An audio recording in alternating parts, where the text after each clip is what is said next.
আমরা এখন যে তথ্যটা আলোচনা করব সেটা হচ্ছে আমাদের 16 নম্বর পেজের 7 নম্বর রুলসটা ভেরি ইম্পর্টেন্ট। এখানে কনজাংশন নিয়ে কথা হবে, ন্যারেশন নিয়ে কথা হবে, ডাইরেক্ট ন্যারেশন নিয়ে কথা হবে, ইনডাইরেক্ট ন্যারেশন নিয়ে কথা হবে, টেন্স নিয়ে কথা হবে। সো একটু মনোযোগের সহিত বোঝার চেষ্টা করবে। যদিও আমরা ক্লাসে সেটা পড়েছি, তারপরেও আমরা এই তথ্যটাকে খুব প্রাধান্য দেওয়ার চেষ্টা করব। জি নিপা, তুমি শুরু করো যে এই রুলসটা দিয়ে তুমি কি বুঝতে পেরেছো। আর আমরা ছাত্র, তুমি শিক্ষক, তুমি আমাদেরকে বুঝাও। প্রথম থেকে একবার পড়ো, পড়ে আমাদেরকে বোঝানোর চেষ্টা করো। জি ভাই। ব্রেকেটের ভার্বের পূর্বের অংশের অর্থাৎ মেইন ক্লোজ এর ভার্বটি পাস্ট টেন্স এর হলে এবং পরের অংশে নেক্সটের পরের কোনো সময়ে next day, next week, next month, next year ইত্যাদি উল্লেখ থাকলে ব্রেকেটের ভার্বের পূর্বে ওল্ড এবং শুড বসে। এক্ষেত্রে ব্রেকেটের ভার্বটি প্রেজেন্ট ফর্ম হয়। এখানে বলতে ব্রেকেটের পূর্বের অংশ অর্থাৎ মেইন ক্লোজ, এখানে হচ্ছে হিজ। যদি আমরা আমরা এক্সাম্পলটা দেখি, হি সেড দ্যাট। হি সেড পর্যন্ত হচ্ছে একটা অংশ, আর দ্যাট হচ্ছে কনজাংশন। জি নিপা, তুমি বলো যে এখানে ওট এবং শুড, এই ওট এবং শুড এর এটা তো পাস্ট ফর্ম, এটার প্রেজেন্ট ফর্মটা কি? উইল এবং শেল। আচ্ছা ফাইন, উইল এবং শ্যাল। তুমি কি বলতে পারবে উইল এবং শ্যাল কোন টেন্সের অক্সিলারি হিসাবে বসে? হ্যাঁ, ফিউচার টেন্সে, মানে ফিউচার ইনডিফিনিট টেন্সে। অ্যাবসলিউটলি রাইট, ফিউচার ইনডিফিনিটটা উল্লেখ করতে হবে আমাদের। আচ্ছা, এটা একটা তথ্য পাইলাম। পুরোটা স্ট্রাকচার কি বলতে পারবে ফিউচার ইনডিফিনিট টেন্সের? জি, সাবজেক্ট প্লাস শেল অথবা will plus verb one plus object. আচ্ছা, ভার্ব 1 বলতে আসলে কি বোঝাতে চাচ্ছ? ভার্ব 1 বলতে ভার্বের বেস ফর্ম। ভার্বের বেস ফর্মের আরো কিছু কি বলা যায়, বা প্রেজেন্ট ফর্ম এরকম প্রেজেন্ট ফর্ম বলা যায়? V one present form. জি, যেমন do, did, done, do, go, went, gone, go, eat, ate, eaten, eat, নাকি? আচ্ছা ঠিক আছে। জি জি জি। এখন হচ্ছে এখানে কয়েকটা তথ্য পাচ্ছি আমরা ব্র্যাকেটের ভার্বের পূর্বের অংশে। তার মানে সরাসরি বলে দিচ্ছে যে এই কোশ্চেনটা পরীক্ষায় আসবে, ব্র্যাকেটে দেওয়া আছে, এটা তাহলে এমন একটা সেন্টেন্সে আসবে যে সেন্টেন্সের দুইটা অংশ থাকবে। সবাই মনোযোগ দিয়ে শোনো, দুইটা অংশ থাকবে। একটা অংশ হচ্ছে ব্র্যাকেটের অংশটা, আরেকটা অংশ হচ্ছে ব্র্যাকেটের পূর্ববর্তী অংশটা, নাকি? আচ্ছা, অর্থাৎ মেইন ক্লজের ভার্বটি পাস্ট টেন্সের হলে মেইন ক্লজের নিচে দাগ দাও। জি, মেইন ক্লজের ভার্বটি পাস্ট টেন্সের হলে এবং পরের অংশে নেক্সট এর পরের কোন সময়ের অর্থাৎ next day, next week, next month, next year ইত্যাদি উল্লেখ থাকলে ব্র্যাকেটের ভার্বের পূর্বে ওট, শুড বসে। এক্ষেত্রে ব্র্যাকেটের ভার্বই প্রেজেন্ট ফর্ম হয়। আচ্ছা, এতটুকু তুমি বলো যে ব্র্যাকেটের ভার্বটা প্রেজেন্ট ফর্ম কেন হবে? কারণ আমরা জানি, এর আগেও আমরা পড়ে আসছি যে মডেল অক্সিলারির পরে বেসিক্যালি ভার্বের প্রেজেন্ট ফর্মটাই হয়। রাইট, ওড শুড এর পরে প্রেজেন্ট ফর্মই হবে। গুড। এই ওড আসছে উইল থেকে, শুড আসছে শেল থেকে। ফাইন, তাহলে আমরা আলটিমেটলি ধরতে পারি আমরা ফিউচার ইনডিফিনিটটাকেই নিয়ে আলোচনা করছি। কথার কথা। আচ্ছা, এটা গেল একটা অংশ। এখন অনেকের মনের প্রশ্ন যে ভাই মেইন ক্লজ বলতে আসলে কি বোঝাচ্ছেন? মেইন ক্লজ কি, আবার বেসিক্যালি ক্লজটা কি? হ্যাঁ, ক্লজ বলতে আমি একটু বুঝাচ্ছি যে ক্লজ শব্দ মানে হচ্ছে বাক্যাংশ, নট বাক্য। অর্থাৎ সেন্টেন্সের মধ্যে সেন্টেন্স হলো না সেন্টেন্স। এটা চমৎকার আমরা একটা ব্যাখ্যা প্রদান করেছিলাম যে একই সেন্টেন্সে অনেকগুলো অংশ থাকতে পারে, বাট সেন্টেন্স বলা যাবে না, বাট তাদেরকে অংশ বলতে হবে। কখনো প্রিন্সিপাল ক্লজ, কখনো সাবঅর্ডিনেট ক্লজ। এই মেইন ক্লজ মানে প্রিন্সিপাল ক্লজ, মেইন ক্লজ মানে কি প্রিন্সিপাল ক্লজ। যদিও আমি এখানে ক্লজটাকে ব্যাখ্যা করতে যাচ্ছি না, আমরা পাঞ্চুয়েশনে গিয়ে আমরা ব্যাখ্যা করতে চাইবো। আমি সবাইকে বইয়ে কি এক্সাম্পল আছে সেটা লিখতে বলছি না, সবাইকে একটা এক্সাম্পল লিখতে বলবো, সবাই একটু কষ্ট করে লিখো, প্রত্যেকে একটা এক্সাম্পল লিখো। বইয়ে কি লেখা আছে সেটা আমরা লিখতে চাচ্ছি না, আমরা নতুন করে একটা এক্সাম্পল লিখতে চাই।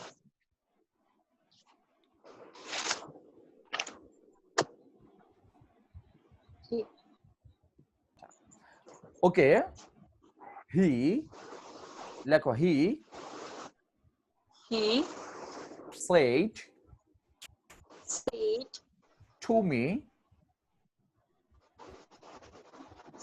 he he said me. to me, to to me, me, he said to me, comma, G he said to me, comma, he will go to Dhaka next week. He will go to Dhaka next week. go to আচ্ছা, next week না লিখে tomorrow লিখো, tomorrow লিখো, tomorrow. G He said that, sorry, that na, he said to me, he will go to Dhaka tomorrow.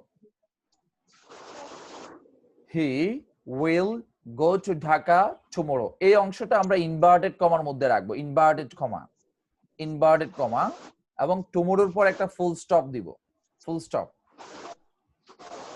G okay, আর he will go to Dhaka tomorrow, হিটাকে capital লেটারে রাখবো। কেন ক্যাপিটাল লেটার সেটা বলতে চাচ্ছি না, এটা আমরা পাঞ্চুয়েশন পড়াইতে গেলে বলবো। কেন ইনভার্টেড কমা হলো, কেন ক্যাপিটাল লেটার হবে, সেটা আমরা পরে আলোচনা করব।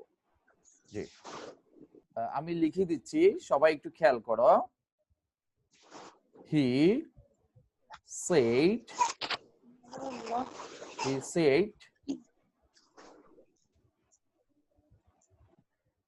he said to me, কমা, তারপর হচ্ছে ইনভার্টেড কমা এবং এইচ ক্যাপিটাল লেটার হবে, হি will go to Dhaka, he will গো, আচ্ছা হি উইল গো হোম লিখি আমরা, হি will go home, HOM, he will go home tomorrow, TOMORROW, tomorrow, full stop, তারপর হচ্ছে ইনভার্টেড কমা। তাহলে হি said to me, he will go home tomorrow. He said to me, he will go home tomorrow. দেখো প্রত্যেকের স্ক্রিনে লেখাটা দেখা যাচ্ছে, he said to me, he will go home tomorrow. আমি এটা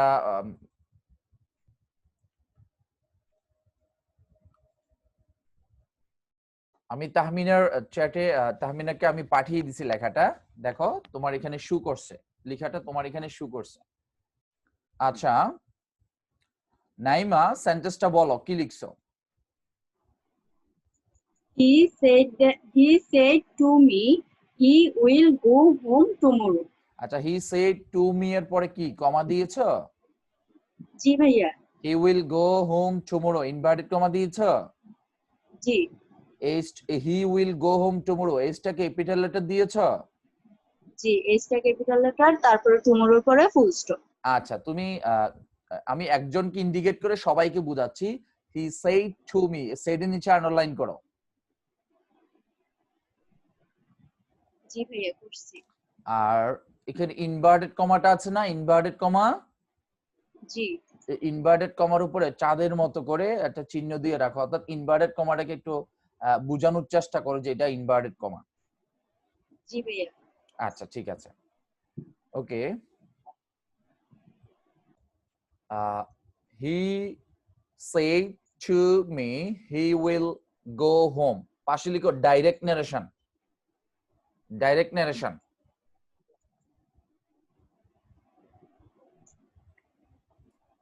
ডাইরেক্ট নারেশন। এটার ইনডাইরেক্ট নারেশন কে বলতে পারবে?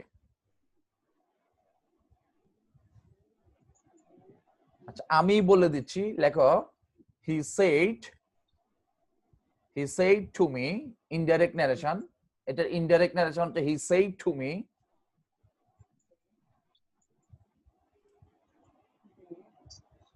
he said to me, আমি ব্যাখ্যাটা পরে করছি, সেন্টেন্সটা আগে লিখো। he said to me that he ought go home the next day.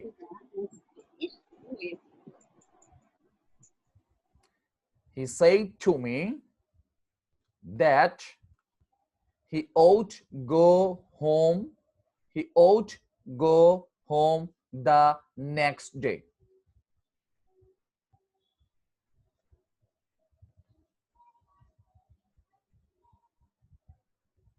অথবা লিখো he told me that he ought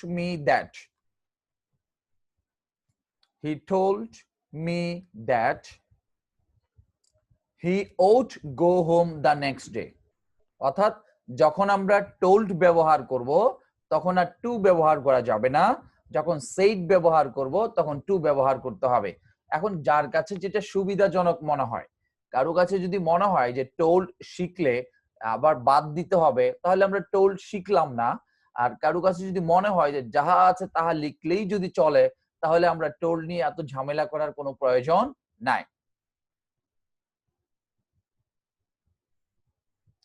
Naima, indirect নারেশনটা বলো।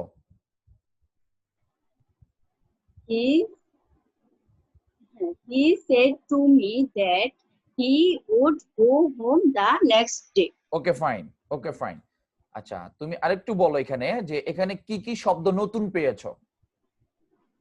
এখানে পেয়েছি that নতুন আসছে, would নতুন আসছে, আর the next day এটা নতুন আসছে। তিনটা শব্দ নিচে আন্ডারলাইন করো সবাই।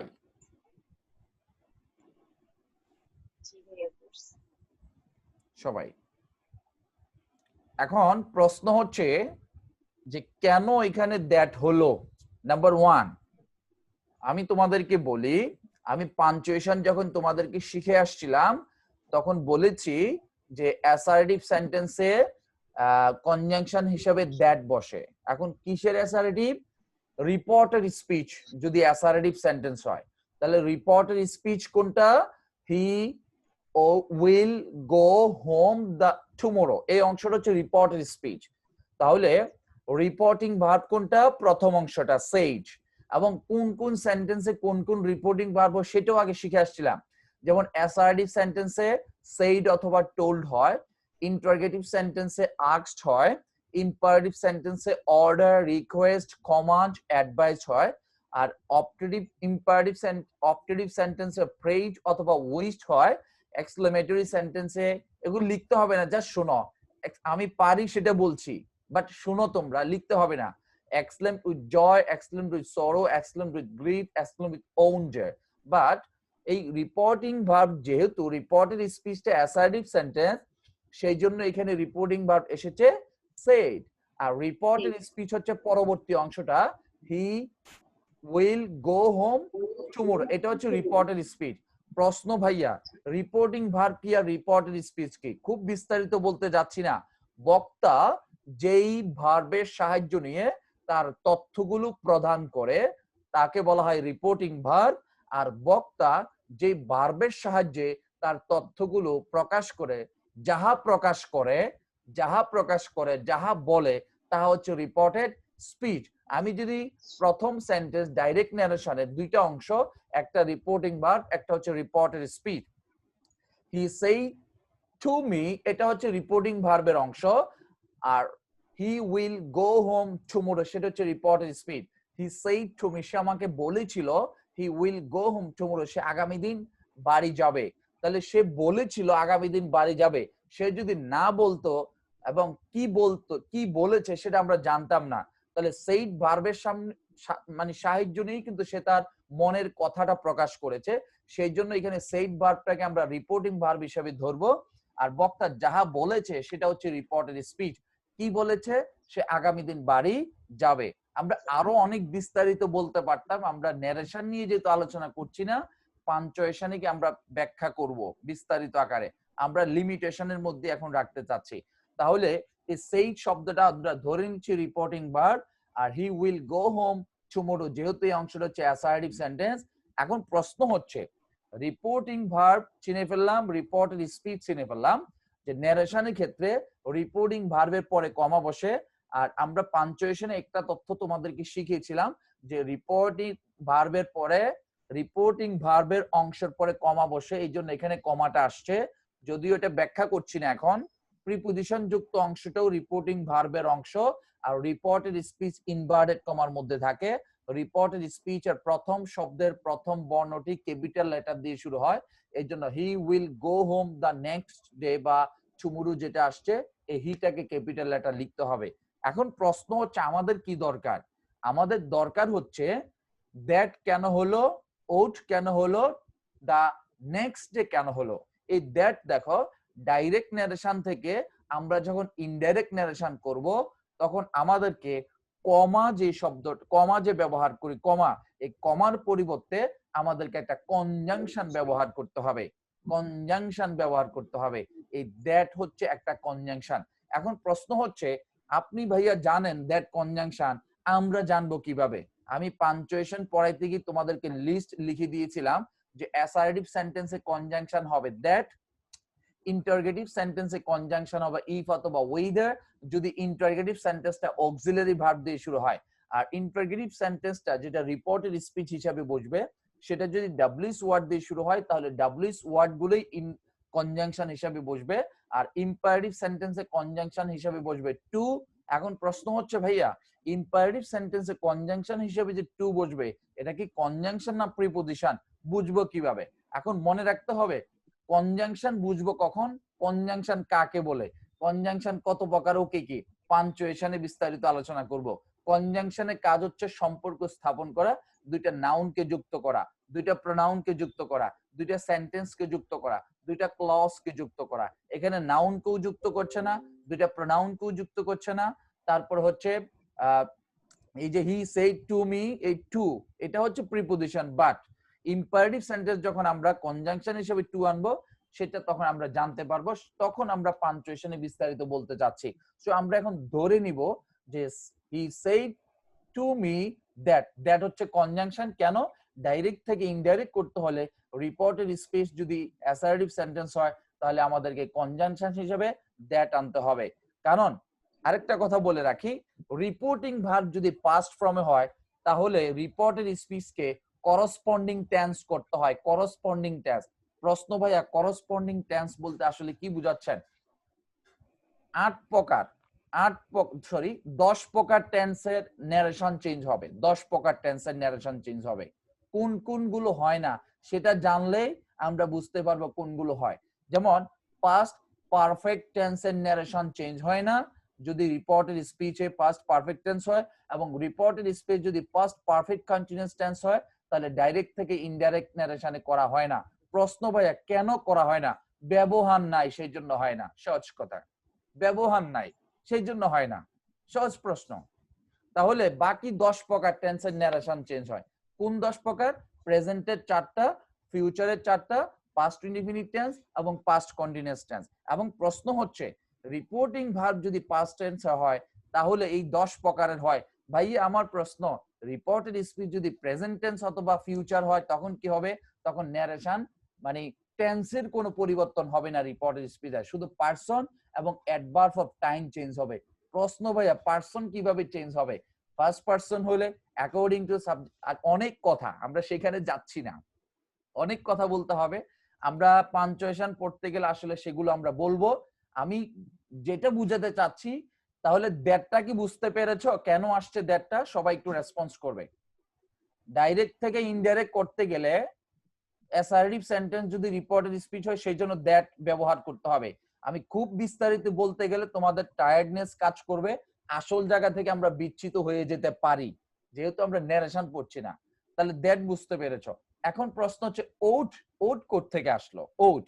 এখন দেখো তাহলে রিপোর্টিং ভার্ব হচ্ছে সেড আর রিপোর্টেড স্পিচ হচ্ছে হি উইল গো হোম টুমরো। তাহলে এটা হচ্ছে ফিউচার ইনডিফিনিট টেন্স। আমরা জানি ফিউচার ইনডিফিনিট টেন্সকে ডাইরেক্ট ন্যারেশন থেকে যদি ইনডাইরেক্ট ন্যারেশনে করতে হয় সেটাকে পাস্ট ইনডিফিনিট টেন্সে করতে হবে। তাহলে পাস্ট ইনডিফিনিট টেন্স যদি করতে হয় তাহলে হি উইল গো হোম কে আমরা হি ওয়েন্ট হোম করা যাবে না, উইলটাকে ওট করে দিতে হবে, উইলকে ওট করে দিতে হবে, উইলকে কি করতে হবে, ওট করে দিতে হবে। আর আমরা জানি ওট আসছে উইল থেকে, উইল আসুক ওট আসুক দুইটাই মডেল অক্সিলারি, মডেল অক্সিলারি পরে ভার্বের বেস ফর্ম হবে, মডেল অক্সিলারি পরে ভার্বের বেস ফর্ম হবে। আশা করি ওট তোমরা বুঝতে পেরেছো, সবাইকে বুঝতে পেরেছো? সবাই বিরক্ত লাগুক তারপরও আমি একটু কথা বলে নিই, করসপন্ডিং টেন্স বলতে আসলে কি বোঝায়। যদি রিপোর্টিং ভার্ব পাস্ট টেন্সের হয়, রিপোর্টেড স্পিচ যদি প্রেজেন্ট ইনডিফিনিট টেন্স হয় সেটাকে পাস্ট ইনডিফিনিট টেন্স করতে হবে, প্রেজেন্ট কন্টিনিউয়াস টেন্স হলে পাস্ট কন্টিনিউয়াস টেন্স করতে হবে ইনডাইরেক্ট নারেশনে, প্রেজেন্ট পারফেক্ট হলে পাস্ট পারফেক্ট টেন্স করতে হবে, প্রেজেন্ট পারফেক্ট কন্টিনিউয়াস টেন্স হলে পাস্ট পারফেক্ট কন্টিনিউয়াস টেন্স করতে হবে, ফিউচার ইনডিফিনিট টেন্স থাকলে পাস্ট ইনডিফিনিট টেন্স করতে হবে, ফিউচার কন্টিনিউয়াস থাকলে পাস্ট কন্টিনিউয়াস টেন্স করতে হবে, ফিউচার পারফেক্ট টেন্স থাকলে পাস্ট পারফেক্ট টেন্স করতে হবে, ফিউচার পারফেক্ট কন্টিনিউয়াস থাকলে পাস্ট পারফেক্ট কন্টিনিউয়াস টেন্স করতে হবে, পাস্ট ইনডিফিনিট টেন্স থাকলে পাস্ট পারফেক্ট টেন্স করতে হবে, পাস্ট কন্টিনিউয়াস টেন্স থাকলে পাস্ট পারফেক্ট কন্টিনিউয়াস টেন্স করতে হবে। আর পাস্ট পারফেক্ট এবং পাস্ট পারফেক্ট কন্টিনিউয়াস এর ব্যবহার নাই, সেই জন্যই ব্যবহার করা যায় না। কেউ করতে চাইলে করতে পারো, প্রয়োজন নাই, ব্যবহার নাই। আশা করি বুঝতে পেরেছো। এই জন্যই আমরা ফিউচার ইনডিফিনিট টেন্স কে আমরা পাস্ট ইনডিফিনিট টেন্স করব, আর ফিউচার ইনডিফিনিট কে পাস্ট ইনডিফিনিট করতে চাইলে উইল কে ওট করে দিতে হবে, তাহলে আমাদের হয়ে গেল। আশা করি এখন বুঝতে পেরেছো আরো ভালোভাবে। সবাই কি উইল কেন ওট হলো বুঝতে পেরেছো কিনা? এক আঙ্গুল দিয়ে বুঝাবে। গুড গুড, আমি দেখতে পাচ্ছি মোটামুটি সবাই রেসপন্স করছে, ফাইন। এখন প্রশ্ন হচ্ছে আমাদের তিনটা কোশ্চেন ছিল, কেন দ্যাট হলো, কেন ওড হলো, কেন দা নেক্সট ডে হলো। এখন এখানে অ্যাডভার্ব অফ টাইম, অ্যাডভার্ব অনেকগুলো প্রকারের মধ্যে একটা প্রকার হচ্ছে adverb of time, adverb of reason, adverb of manner, adverb of degree যেটাকে অ্যাডভার্ব অফ কম্পারিজন বলা হয়, আরো অনেকগুলো প্রকার আছে। এটা হচ্ছে অ্যাডভার্ব অফ টাইম যেটা সময় ইন্ডিকেট করে। টুমোরো মানে আগামী দিন। ডাইরেক্ট ন্যারেশনে অ্যাডভার্ব অফ টাইম টুমোরো যদি থাকে, এটাকে আমরা যদি ইনডাইরেক্ট ন্যারেশন করতে হয় টুমোরোকে দ্য নেক্সট ডে করতে হবে, টুমোরোকে দ্য নেক্সট ডে করতে হবে। আমার সাথে সাথে সবাই বলো, যদি আমি শুনবো না তুমি তোমার নিজের কর্ণকে শোনাও, তাহলে ভালোভাবে বুঝতে পারবে। তাহলে টুমোরো কি করতে হবে, দ্য নেক্সট ডে করতে হবে, টুমোরোকে কি করতে হবে, দ্য নেক্সট ডে করতে হবে। তাহলে আশা করি এখন বুঝতে পেরেছো কেন টুমোরোকে আমরা নেক্সট ডে করলাম। এখন কি বুঝতে পেরেছো? ওকে, এক আঙ্গুল দেখাবে, গুড। এখন আমি যদি চলে আসি মেইন ক্লজ, মেইন ক্লজ যে ব্র্যাকেটের ভার্বের পূর্বের অংশ অর্থাৎ মেইন ক্লজ। এখানে মেইন ক্লজ বলতে বোঝাচ্ছে যে আমরা এবার এক্সাম্পলে আসি, একটু এক্সাম্পলে আসি। He said that, he said that, that আছে কিনা, দ্যাট, এই দ্যাটের পূর্বের অংশটাকে এখানে মেইন ক্লজ বলতে চাচ্ছে, কথার কথা। ওকে, মেইন ক্লজের ভার্বটি না, সরি, মেইন ক্লজ বলতে পরের অংশটাকে বোঝাচ্ছে এখানে। বেসিক্যালি হি সেইড দ্যাট, হি এখানে মেইন ক্লজ বলতে কি, অর্থাৎ যে অন্যের উপরে ডিপেন্ডেন্ট নয়, নিজেই স্বয়ংসম্পূর্ণ, প্রিন্সিপাল ক্লজ। আরেকটা হচ্ছে সাবঅর্ডিনেট ক্লজ, যে অন্যের উপরে ডিপেন্ডেন্ট ক্লজ। ঠিক আছে, ক্লজ বেসিক্যালি তিন ধরনের, ঠিক আছে, principal clause, subordinate clause, coordinate clause. Subordinate clause আবার তিন ধরনের, adverb clause, noun clause, adjective clause. আমরা ওইদিকে যেতে চাচ্ছি না। সাবঅর্ডিনেট ক্লজ সাবঅর্ডিনেট কনজাংশন দ্বারা হয়, কোঅর্ডিনেট ক্লজ কোঅর্ডিনেট কনজাংশন দ্বারা হয়। বিস্তারিত যাচ্ছি না, আমরা হারিয়ে যাব আসল জায়গা থেকে যেখানে ছিলাম। He said that he go home the next day. পরীক্ষায় যদি এই অংশটা থাকে তাহলে আমাদেরকে ধরে নিতে হবে এখানে উইল থেকে যে ওট ছিল এই শব্দটা হারিয়ে গেছে, আমাদেরকে অবশ্যই এখানে একটা ওট ব্যবহার করতে হবে। এই ওট নিয়ে ছিল আমাদের এতক্ষণ ধরে যে যত ধরনের ঝামেলা, আলোচনা, সমালোচনা, অনেক তথ্য, ব্যাখ্যা, বিশ্লেষণ। সো আশা করি তোমরা বুঝতে পেরেছো। সহজ কথা, এতক্ষণ ধরে যা বলেছি আমার সময় আছে বিদায় অনেক কিছু বলেছি, কিছুই মনে নাই তোমাদের, তোমাদের কিছুই মনে নাই। আমার সাথে একটু রেসপন্স করো। নাইমা বলো, এতক্ষণ ধরে যাহা আলোচনা করেছেন, যা আলোচনা করেছেন কিছুই আমাদের কিছুই আমাদের মনে নাই, মনে নাই, মনে থাকারও দরকার নাই। মনে থাকারও দরকার নাই। মিম বলো, মিম, মিম বলো। এতক্ষণ ধরে এতক্ষণ ধরে যাহা কিছু পড়েছি যাহা কিছু পড়েছি মনে রাখা মনে রাখা সম্ভব না। সম্ভব না। কাউসার বলো, কাউসার জি বলো। জি ভাই, এতক্ষণ ধরে এতক্ষণ ধরে যাহা পড়িয়েছেন যাহা পড়িয়াছেন মনে থাকে না, মনে থাকে না, এখন কি করা যায়? এখন কি করা যায়? মেন আলোচনায় আসতে পারি তাহলে। মেন আলোচনায় নিপা বলো, নিপা।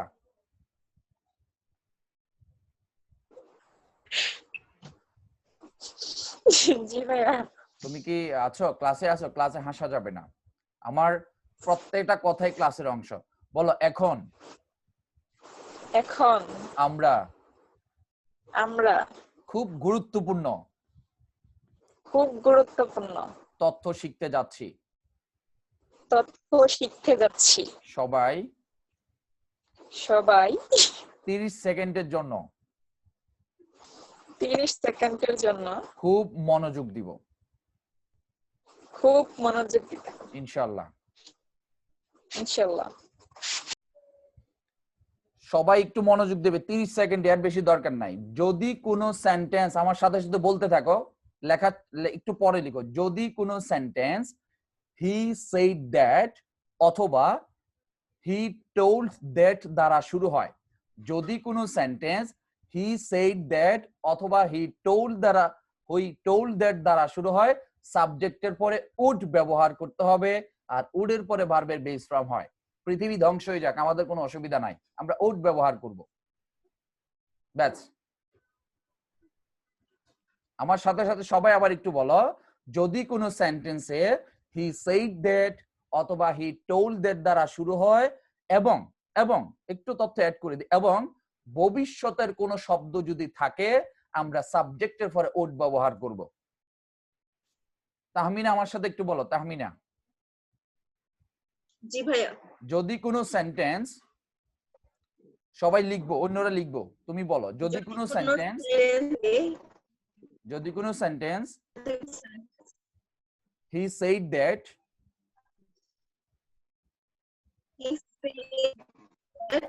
অথবা হি টোল্ড দ্যাট থাকে হি টোল্ড দ্যাট দ্বারা শুরু হয়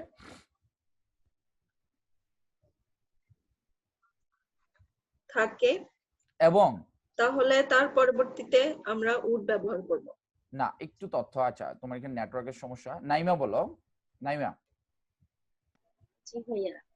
যদি কোনো সেন্টেন্স, সবাই লিখো, যদি কোনো সেন্টেন্স যদি কোনো sentence he said that he said that অথবা অথবা হি টোল্ড দ্যাট দ্বারা শুরু হয় হি টোল্ড দ্যাট দ্বারা শুরু হয় এবং এবং ওই বাক্যের শেষাংশে যদি ওই বাক্যের শেষাংশে যদি ভবিষ্যৎ ইন্ডিকেট করে, ভবিষ্যৎ ইন্ডিকেট করে, অর্থাৎ অর্থাৎ ভবিষ্যৎ নির্দেশক ভবিষ্যৎ নির্দেশক কোনো শব্দ থাকে, কোনো শব্দ থাকে, সাবজেক্টের পরে সাবজেক্টের পরে ওট ব্যবহার করব। উড ব্যবহার করব। যেহেতু ওট would modal auxiliary verb, modal auxiliary verb, সুতরাং ওডের পরে উডের পরে ভার্বের বেস ফর্ম অথবা B1 অথবা প্রেজেন্ট ফর্ম ব্যবহার করব। ধন্যবাদ। এবার তুমি বলো এই সেন্টেন্সের আনসারটা কি হবে? এই সেন্টেন্সটার আনসার কি হবে বলো? আনসার হবে ভাইয়া, হি আচ্ছা পুরোটা বলি। He said that he would go home the next day. Would কেন হলো বলো তো? উড হলো এই দিক দিয়ে হচ্ছে দ্যাট এর পূর্বে মানে ভার্বের পূর্বের অংশটা যেটা এটা হচ্ছে হি সেড দ্যাট দিয়ে শুরু হয়েছে, আর পরে হচ্ছে সময় নির্দেশক শব্দ আছে, মানে ভার্বের পরের যে অংশটা ওইটাতে সময় নির্দেশক শব্দ আছে, সেজন্য সাবজেক্টের পরে উড বসবে আর বলো ভার্বের বেস অংশ। বলো সেন্টেন্সটি সেন্টেন্সটি নেরেশন ন্যারেশন নাকি পেরেশান? নাকি প্যারেশন? আমাদের আমাদের জানা দরকার নাই। জানা দরকার নাই। সবাই কি এই রুলসটা বুঝতে পেরেছো?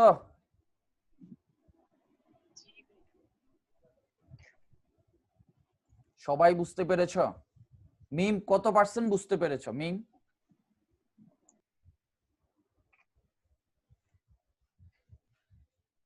কত পার্সেন্ট? ভাইয়া আমি 80% বুঝতে পারছি। গুড, আচ্ছা ফাইন। তারপর হচ্ছে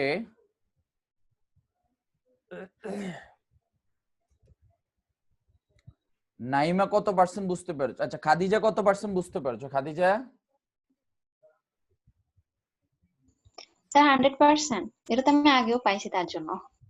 তারপর আমি যেভাবে আলোচনা করছি জীবনে কোনোদিন কোন স্যার এভাবে আলোচনা করছে কিনা বলো?